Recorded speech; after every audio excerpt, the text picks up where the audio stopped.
গ্রামীণ ব্যাংকে বাংলাদেশের জনগণের মালিকানা ছিল 25%, কমিয়ে 10% নিয়ে আসলো। আপনি নিজেও খাচ্ছেন, আবার বিদেশিদেরকে খাওয়াচ্ছেন। তাহলে জনগণকে খাওয়াবেন কবে? ধানমন্ডি 32 প্রথমবার যেবার ভাঙা হয়েছে সেইবার সরকারের ইন্ধন ছিল এই ভাঙার পেছনে, এবং ধানমন্ডি 32 যেন ভাঙা না হয় সেই বিষয়েও সরকারের ইন্ধন ছিল সর্বশেষ যেবার হলো। এই সব কিছু মিলিয়ে একটা সামগ্রিক রেজাল্ট আমরা দেখছি, সেটা হলো বন্দর। এটাই আমরা বারবার বলছি যে একটা কিছু ঘটে গেল, যোগ বিয়োগ আস্তে আস্তে বের হবে, কিন্তু আমরা আমাদের বন্দরগুলো বিদেশিদেরকে দিয়ে দেওয়ার একটা বিষয় শুনছি। ডক্টর ইউনূস তার গ্রামীণ ব্যাংক এগুলো নিজের জন্য 666 কোটি টাকার কর মাফ নিল।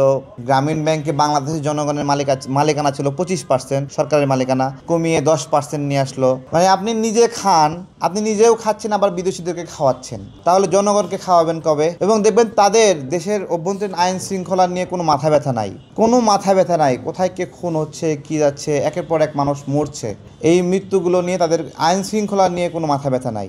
এবং আজকে বলছি যে সংস্কার নিয়ে তারা বয়ান শুরু করেছিল যে সংস্কার করতে চাই। পূর্ণ সংস্কার হলে দীর্ঘমেয়াদী ক্ষমতা থাকবে, আর হলো স্বল্প সংস্কার হলে স্বল্প মেয়াদী ক্ষমতা থাকবে।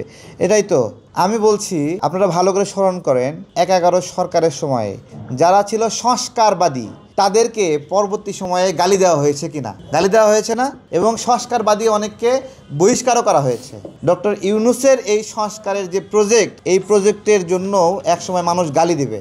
ওই সংস্কারবাদী এই সংস্কারবাদীর মধ্যে আলাদা কোনো পার্থক্য নাই, একই রকম রাজনৈতিক দুরভিসন্ধি।